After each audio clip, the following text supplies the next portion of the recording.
In this video, I'm going to go over some of the things that I really love about this Lamborghini Gallardo. Now, I've had a 2006 Gallardo for a little over a year and a half at this point, so I've got some experience with the positives and the negatives of the car, and I'll go over some of those. Now, with some basic background, like I've said, I've owned this for a little over a year and a half.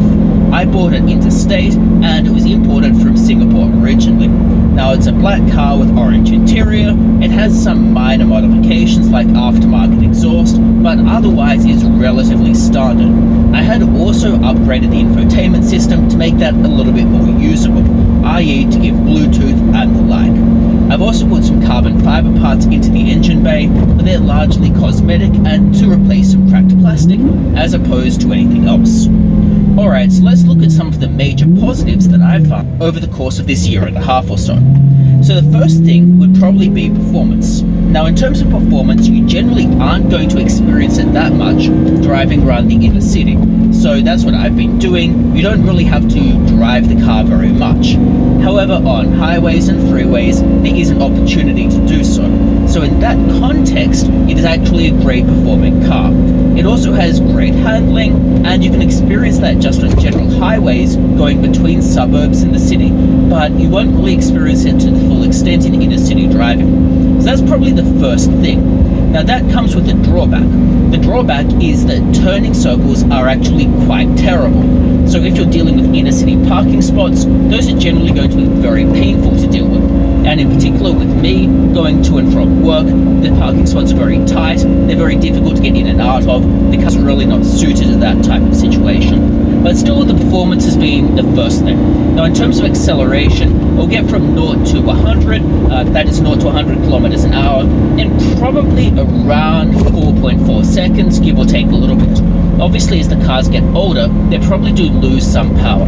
However, it's still quite fast. Now, the second major positive is probably just the appearance of the car and the cool factor. So it also is obviously a very striking car. It looks interesting, it looks unique, it obviously gets looks when people look at the car. Now, I haven't had any negative experience with that generally. There was one vandalism experience where someone removed a rear grid from the car, but otherwise it's gotten positive reactions, and I personally think it looks beautiful. Now, there are some negatives with that. The black paint does pick up stone chips quite easily. That's a dud, so you have to be careful of it, so get paint protection film or whatever the case might be. Also, the interior leather isn't the best or the hardest wearing. Now, clearly it's a quite old car, 14 years old, but the leather will wear out a little bit. So leather on the steering wheel becomes a bit worn, the leather on the door handles becomes a bit worn. Overall, it just kind of shows some age. Also, some of the plastics wear off a little bit, which diminishes the look of the car. But still, it's a great looking car, it's a striking car. I feel like some of the modifications I made maybe made this a little bit better in terms of the carbon fiber engine bay. Now, you won't see that from the outside. You'd have to open up the engine to actually see that, or open up the engine cover to see that, but still it is quite striking. Particularly with the glass engine cover, you can see that. So, appearance-wise, it's one of the most unique cars. I preferred it to some of the ones that people cross-shop, which would be, for example, an Aston Martin V8, which is obviously newer than this, or a Ferrari 360.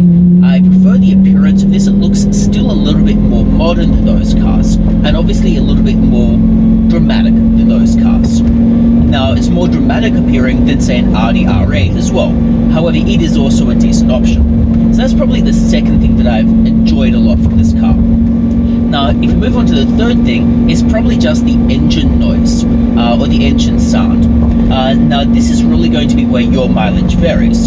So mine has an aftermarket exhaust. The aftermarket exhaust is hit and miss. Now, some aftermarket exhausts are brilliant, some aftermarket exhausts are terrible. So basically what you get is really going to vary a lot. Now, the aftermarket exhaust I have is probably not the best in the world, but it still sounds pleasant. Overall, the stock exhaust I think is perfectly nice, so I wouldn't really have any complaints about that. So the just general sound is really interesting to listen to. I haven't found the lack of audio system or the poor quality audio system to be a major issue. So one of the concerns people sometimes have is the speaker system is reportedly terrible, and it is. But you generally don't need it when you're listening to the engine sound. So I found that to be another huge positive. Now we can next move on to the next positive slash negative. It's really a little bit hit and miss, which is effectively the cool factor. Now I personally don't really buy into that whole thing that much, but some people do really like the cool factor associated with cars like this. So I've been looking at selling mine on and off. That's something that often comes up with potential buyers, that they view the car as super cool, so therefore that's one of the things that they kind of like. To my mind, it's neither here nor there. It's a nice to have thing, but it's not, it wears thin after a while. And in particular, I'm always self-conscious that people regard it as kind of a douchebaggy car. So for that reason, the cool factor is kind of, there are positives and negatives with it. So that's one aspect of it. Another aspect of it is value for money. That's something that I've found as a huge positive. Now, repairs obviously can add up in a car of this age. Now, your repair bill is going to vary depending on the quality of the car you buy, if you were to buy one of these. Mine had some issues when I bought it, so unsurprisingly I had some repair bills. For example, a hexa check engine light that was due to the aftermarket exhaust. But the expenses aren't too painful overall, is how I'd phrase it. Furthermore, the service fees, again, not too painful. It's not the cheapest car to service, but that is not going to surprise you. The service centre has been very good to deal with, so in general terms, it's not the most costly car. Now, the other thing that is worth bearing in mind is resale.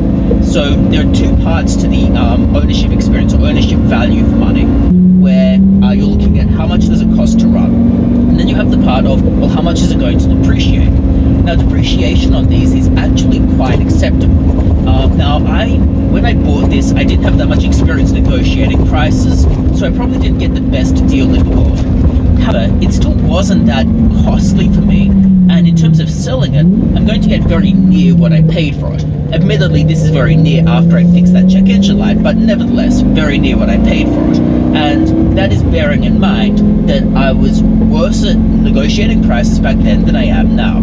So therefore, the value for money equation of this is actually very positive for a Gallardo. Therefore, I've factored that in as one of the huge things that I enjoy, or at least like, about the ownership experience. So those are probably my top 5 things that I enjoy and have liked about owning the Lamborghini Gallardo. Now, I'd love to hear your thoughts on the car in the comments below, and if you have any other opinions on the car, or whether there are better options, drop those in the comments as well. Nevertheless, thanks so much for tuning in. I hope the video has been interesting to you. If it has, it would be great if you click the like and subscribe buttons, and I hope to see you next time. Bye.